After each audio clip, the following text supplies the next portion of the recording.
The Rolex Submariner caught the afternoon light in a way that made the saleswoman pause mid-sentence. She recovered professionally, adjusting the display case with practiced fingers. But the price tag had given her a moment's hesitation. 43 years in architecture had taught me to read a room the way other men read blueprints. She was recalculating whether I was serious. "We'd like to have it engraved," I said, to Franklin. 40 years of building something worth standing in. Your friend, Robert. She smiled and reached for the order form. Franklin Okafor had been my partner since the beginning. The structural engineer who'd kept every impossible design I'd ever sketched from collapsing into ambition and debris. He was retiring at the end of the month. The watch cost more than our first project had billed. That felt appropriate. My phone buzzed against my palm while I was signing the credit card receipt. I assumed it was Carol from the office, with something about the Gala venue. The company's 40th anniversary celebration was 3 days away, and the final headcount had been shifting all week. 200 guests. The Cascade Room at the Fairmont Olympic in downtown Seattle. I'd spent more on flower arrangements alone than some firms spent on entire projects. The message was not from Carol. Don't go to the gala. They're going to use it against you. Get somewhere safe and wait for my call. The number was unfamiliar. A 206 area code, but no name attached to it in my contacts. I read it twice, then a third time. The way you reread a structural report when the numbers don't add up. "Sir, your receipt." I took it without looking at her. The Rolex box was placed in a burgundy gift bag with tissue paper folded to a precise point. I thanked her and walked toward the exit of the store onto Fifth Avenue. The October air off Puget Sound hit me like cold water. Seattle's lunch crowd moved past me in both directions, heads down, coffees in hand, entirely unbothered by the fact that something had just shifted underneath my feet, the way ground shifts before a foundation cracks. I called the number. It rang 8 times and went to nothing. No voicemail, no automated message, just silence, and then a dial tone. I stood on the sidewalk outside the jewelry store for a moment that probably looked strange to anyone passing by. A 64-year-old man in a charcoal overcoat, standing completely still on a busy street, staring at a phone that wouldn't answer him. The second attempt produced the same result. I walked to the coffee shop on the corner, ordered something I didn't want, and sat in the back corner away from the windows.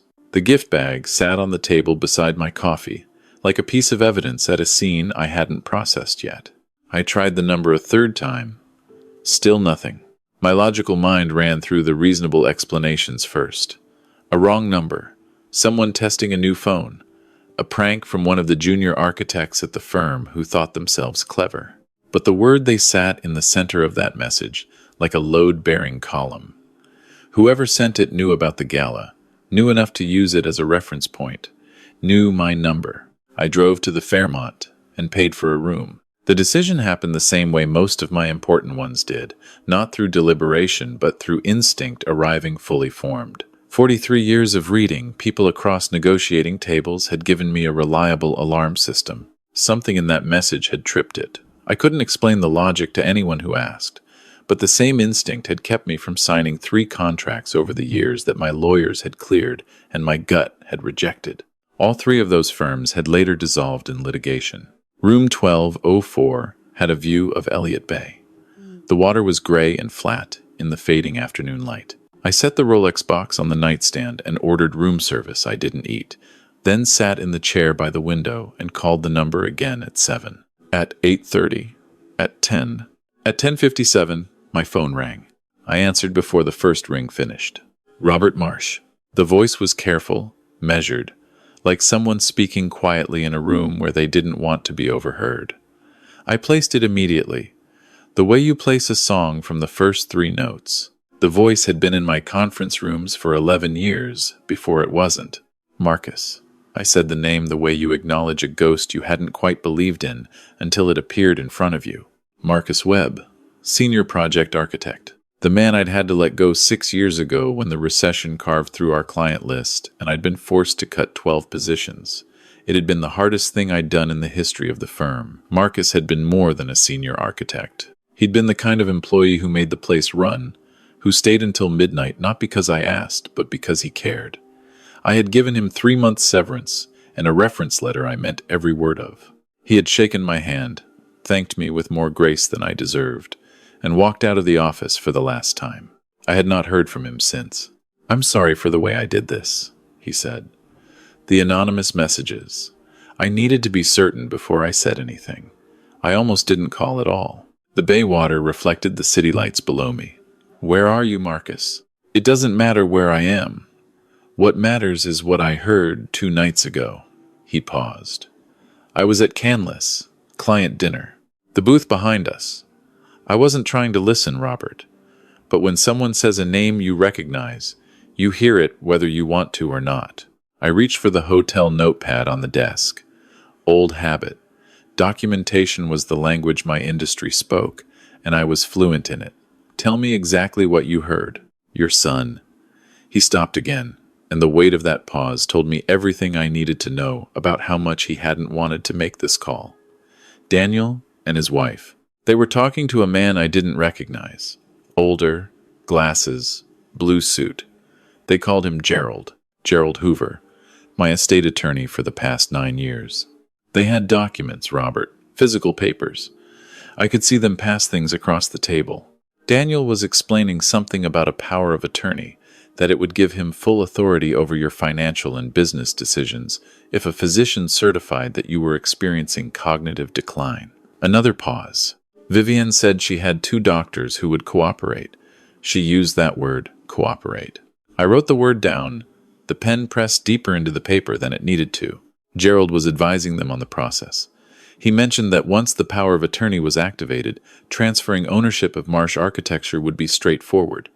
He had a buyer already lined up. Robert, they were talking about a number. 17 million for the firm.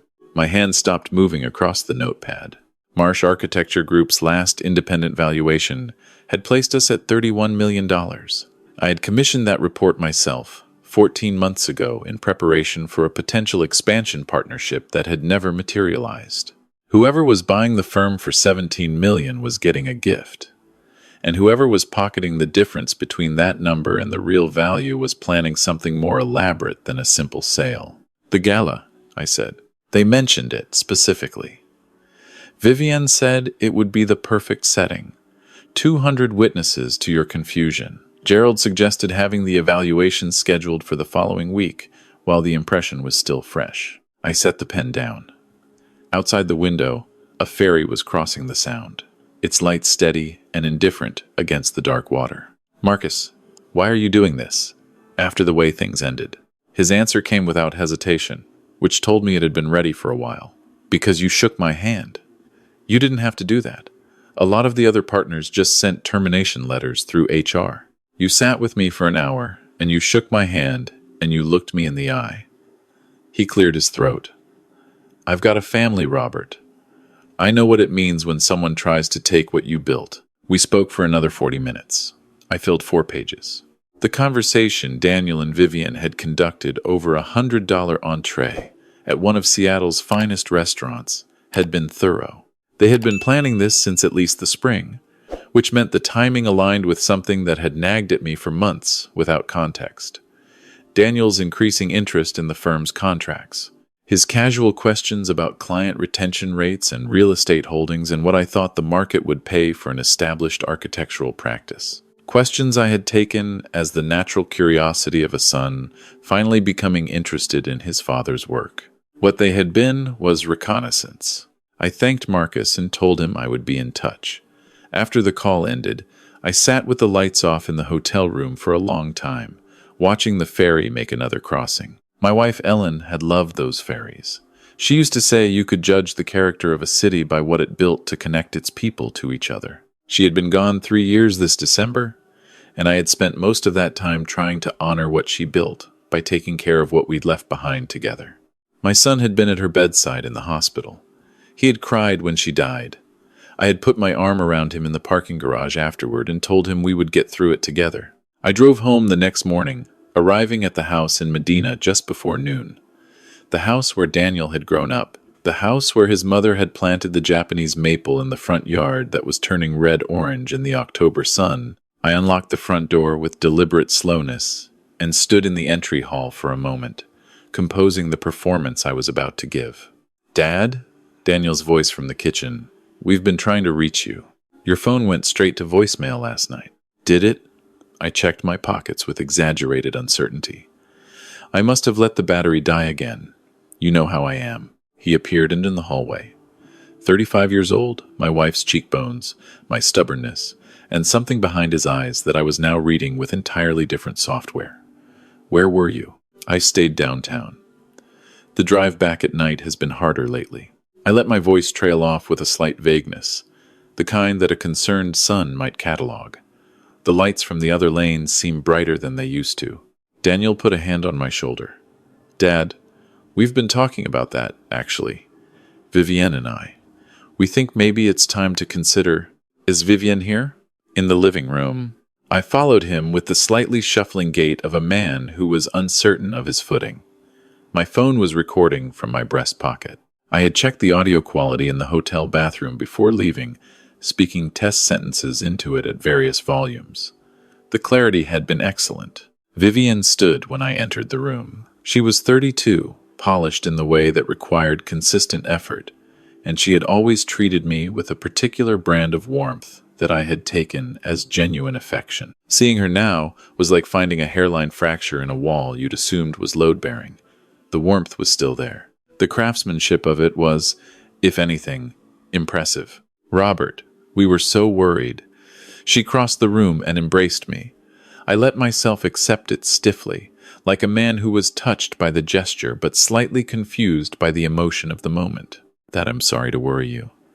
I settled into the armchair by the fireplace. I've been thinking a great deal about the gala, about the speech I'm supposed to give.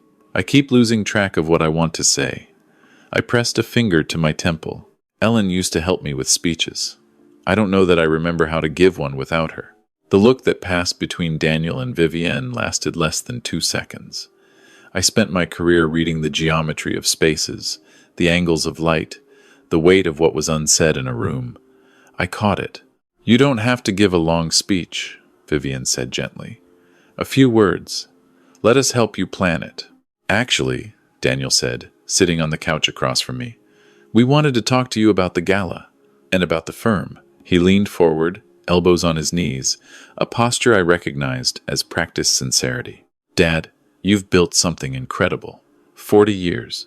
But we've been watching you lately, and we're worried you're exhausted. That maybe it's time to think about stepping back. Stepping back, I repeated, as if testing an unfamiliar phrase. There are options.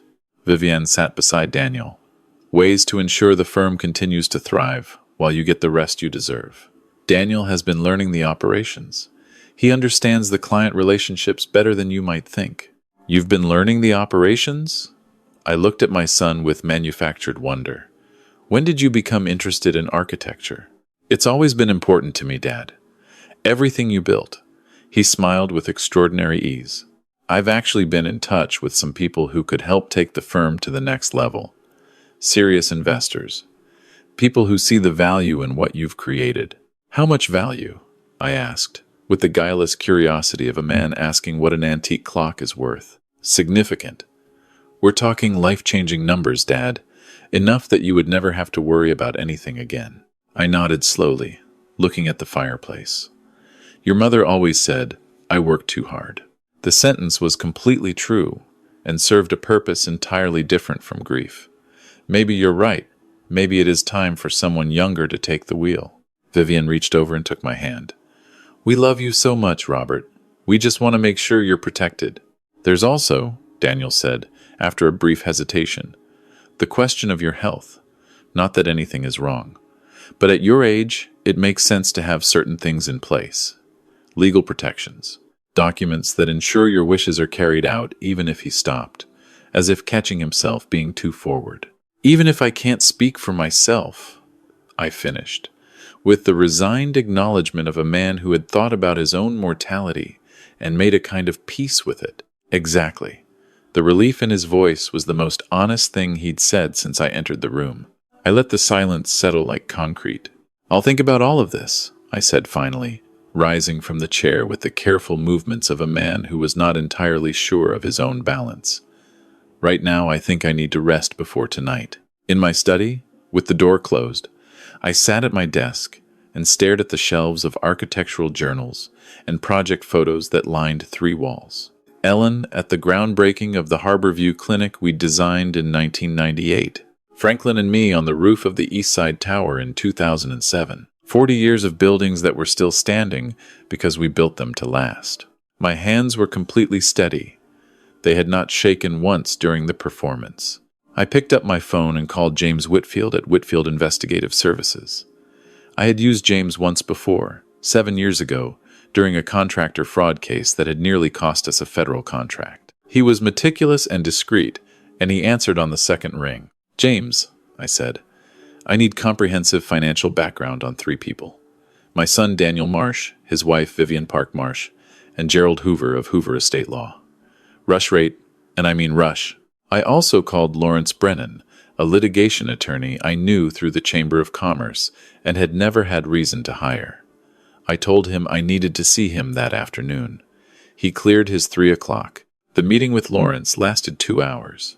When I left his office building on Union Street, I had engaged his firm, outlined the full situation, including Marcus Webb's account, and authorized him to begin drafting new estate documents. The instructions were specific. Marsh Architecture Group would transfer to an irrevocable charitable trust upon my death, with the Seattle Children's Hospital Foundation as primary beneficiary. Any legal challenge to the estate, any attempt to initiate guardianship proceedings on fraudulent grounds, would trigger an automatic referral to the Washington State Bar Association and the King County Prosecutor's Office for criminal fraud investigation. Gerald Hoover's name had been removed from every document that bore it. James called back at 6 the following morning. Daniel Marsh had accumulated $412,000 in losses through a series of cryptocurrency investments made between 2021 and 2023. He had borrowed against his personal portfolio to cover margin calls and had taken 2 personal loans that were now significantly past due. His credit score had declined 81 points in 18 months. He was not broke by most definitions, but he was cornered by the definition that mattered to him. He could see the edge approaching. Vivian Park Marsh had an MBA and a background in wealth management consulting. She understood asset transfer procedures the way I understood load calculations. This had not been impulse or opportunism. It had been strategic planning by someone with the education to execute it. Gerald Hoover had a complaint filed against him with the Washington State Bar Association 14 months ago. A different client, a different elderly widower. The complaint had been resolved through mediation and a private settlement.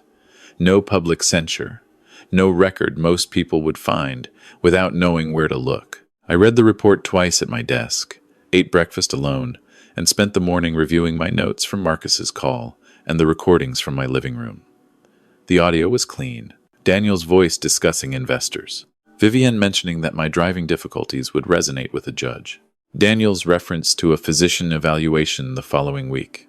All of it clear enough that a transcript would require no interpretation. The gala was in 36 hours.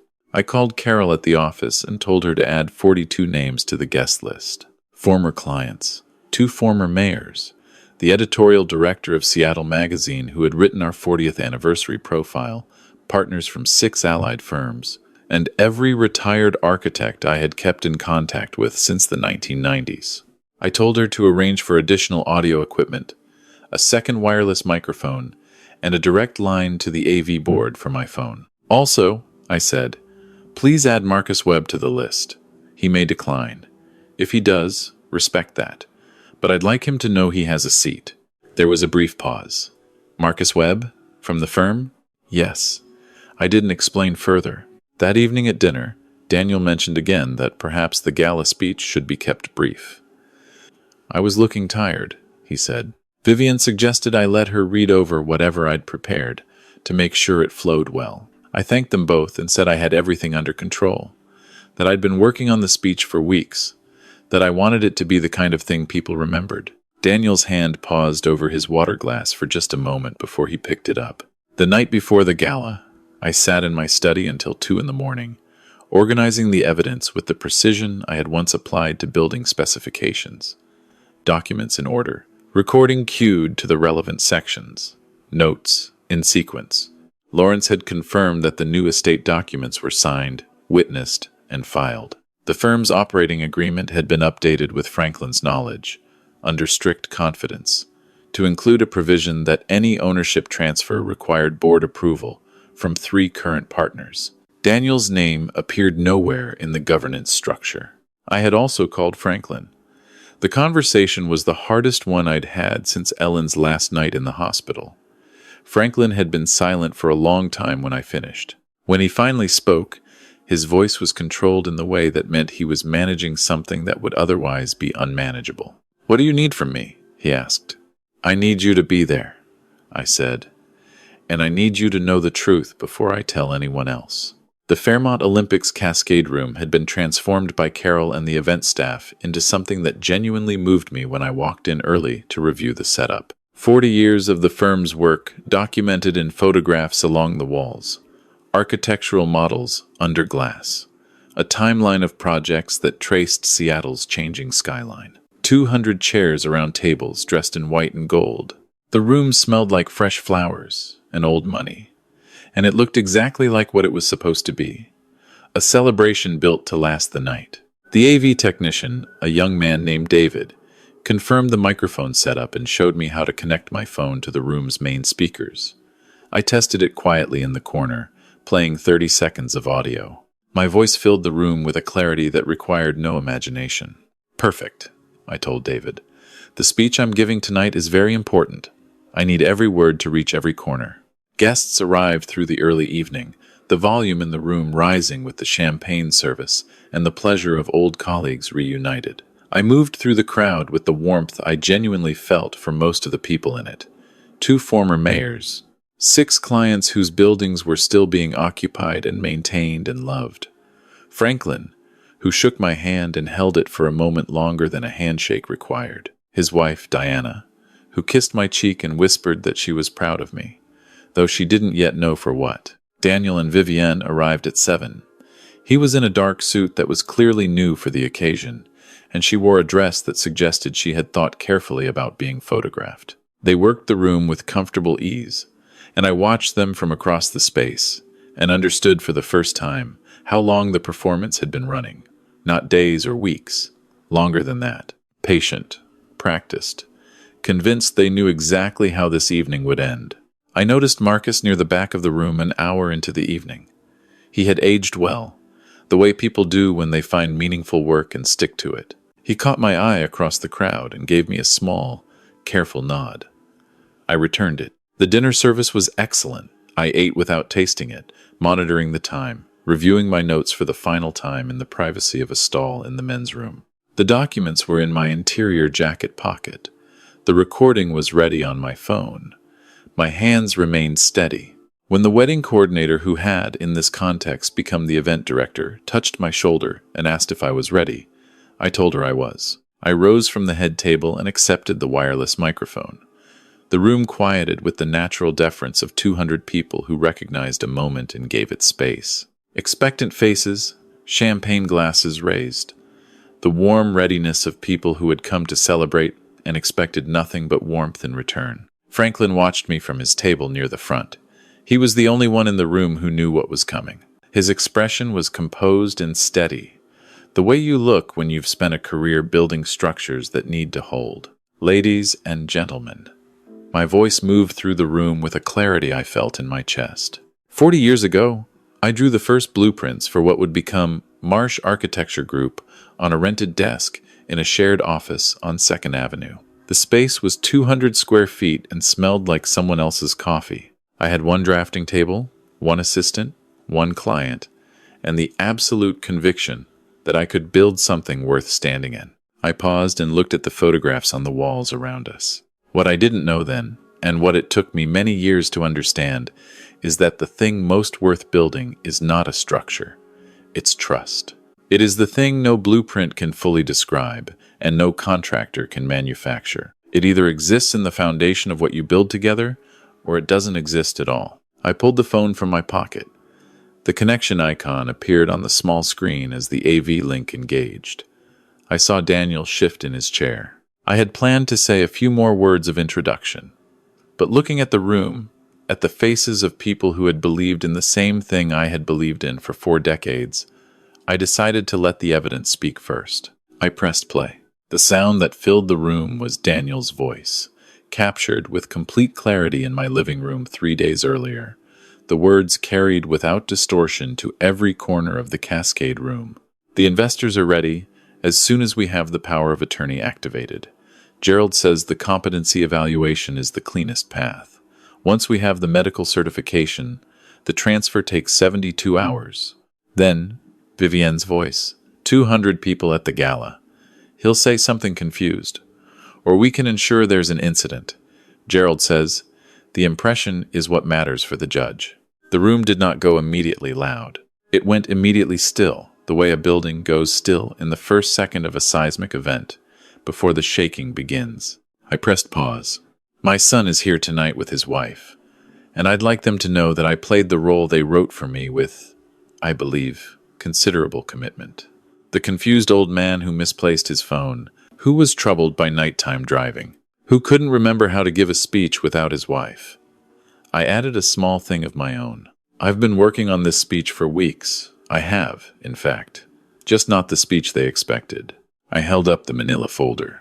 These are legal documents that my estate attorney, Gerald Hoover, prepared in consultation with my son and his wife, outlining the procedural steps for having me declared cognitively incompetent and transferring control of Marsh Architecture Group to an entity prepared to sell it for approximately $17 million. The firm's actual market value, as of its most recent independent appraisal, is $31 million. The difference would not have been returned to me.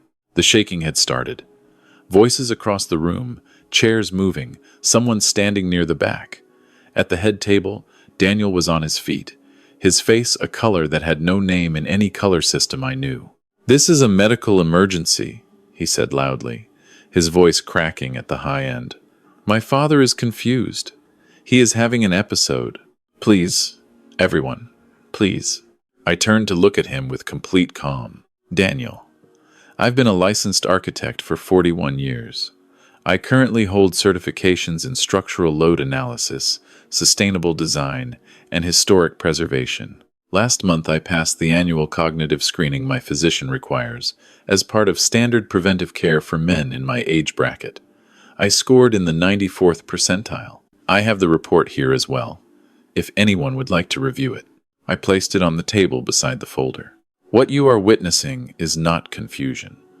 It is the most clearly considered presentation I have given in 4 decades of professional life." Vivian had gone to Daniel and taken his arm. For a moment, she looked as if she might attempt some form of intervention, some version of concerned spouse managing an unstable elder.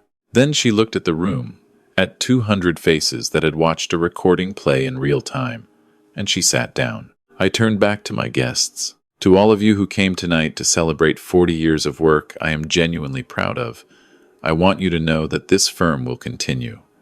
Its new structure is documented and filed. Franklin Okafor, who is built alongside me with more integrity than I had any right to expect, will lead the board going forward. The firm's long-term charitable trust ensures that what we built here will continue to serve this city long after both of us are gone." Franklin stood at his table. He did not say anything. He simply stood, and after a moment the table beside him stood as well, and then the one beyond that. "To the friends and colleagues who received a last-minute invitation this week, I apologize for the short notice and thank you for making the trip. To Marcus Webb, who is somewhere in the back of this room, Marcus, I owe you more than I can repay tonight, but I intend to begin working on that debt." A murmur moved through the room. Near the back, I saw Marcus put his hand briefly over his mouth, the way people do when something touches them unexpectedly. I set the microphone on the table. Daniel approached me before I reached my seat. His voice dropped to something between a plea and a threat. "You've destroyed everything. Our future, our finances. We were going to take care of you." I looked at my son for a long moment. The Japanese maple in front of the house was 31 years old. Ellen had planted it the spring after he was born. I had watched it survive drought years and ice storms, and everything the Pacific Northwest had sent at it. It was still standing.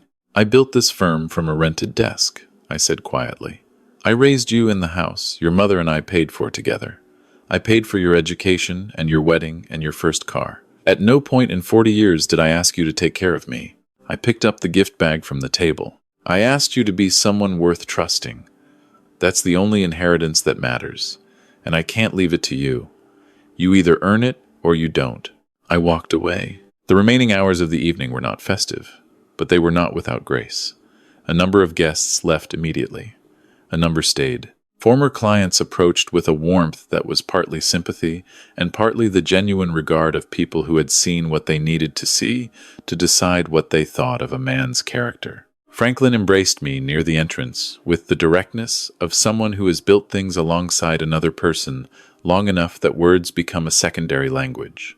Ellen would have said something better than anything I can offer, he said. She would have said about 4 words, I replied. And she would have been right. Outside the hotel, the October air off the Sound was sharp and clean. The city moved in its usual Friday night patterns, indifferent and alive. I sat in my car in the parking structure for a while before starting the engine, not because I needed to recover, but because stillness sometimes earns its place at the end of a long day. A message came from Marcus at 11:40. Thank you for the seat, and for the record, you were always worth working for. I replied with the only thing that felt accurate. Come back to the firm if you're interested. Different structure now, better one. Think about it. He did not reply that night. He called on Monday morning and accepted. The legal process that followed was not swift or simple, and I will not pretend it was painless. Gerald Hoover surrendered his license to practice law in Washington state as part of a negotiated resolution that also involved restitution and a public censure. The Washington State Bar Association investigation had been triggered by Lawrence Brennan's formal complaint filed the morning after the gala, supported by the recorded conversations and the documents Hoover had prepared. The 2 physicians Vivian had described as cooperative were referred to the state medical board. One resigned from practice before the review concluded. Daniel and Vivian retained their own attorneys and maintained for several weeks that everything had been misunderstood, that they had been exploring protective options out of genuine concern for my well-being, that the recordings had been taken out of context. Their attorneys reviewed the evidence and within a month advised them that no viable legal challenge existed. I did not pursue criminal charges. Lawrence prepared the option and I considered it for 3 weeks before deciding against it. The decision was not mercy, exactly. It was closer to arithmetic. What Daniel and Vivienne had done would follow them in ways that courts and sentencing couldn't fully account for. 200 witnesses. A recording that the Seattle legal community had already discussed widely. A public record of what they had attempted to do and how cleanly it had been dismantled. They would carry the weight of that evidence for the rest of their lives without a verdict being necessary. I changed my will, as I had announced. The charitable trust structure Lawrence built was sound, and the firm's governance transition gave Franklin the foundation he needed to lead it into the next chapter. The 40th anniversary photographs were never quite what we had anticipated, but the firm was intact and so was its reputation, which is the only architecture that ultimately matters. My son and I have not spoken since the evening at the Fairmont. I do not know if that silence is permanent or temporary, or what form, if any, the future holds for whatever remains between us. The Japanese maple is still in the front yard. I look at it some mornings when the light comes through at the particular angle Ellen always loved, and I think about the fact that what you plant and what you harvest are not always the same thing, and that this is not always a failure of the planting. Some evenings I take the Rolex box out of the nightstand where it has sat since that afternoon in the jewelry store. I'll give it to Franklin at his retirement party next month. The engraving is exactly right. I do not regret the words. 43 years of building things that stand. The truth is, the hardest structure I ever had to build was the one I walked into the Fairmont that Saturday night prepared to dismantle. The second hardest was the one I drove home to in Medina afterward. I am still building that one. I expect it will take a while.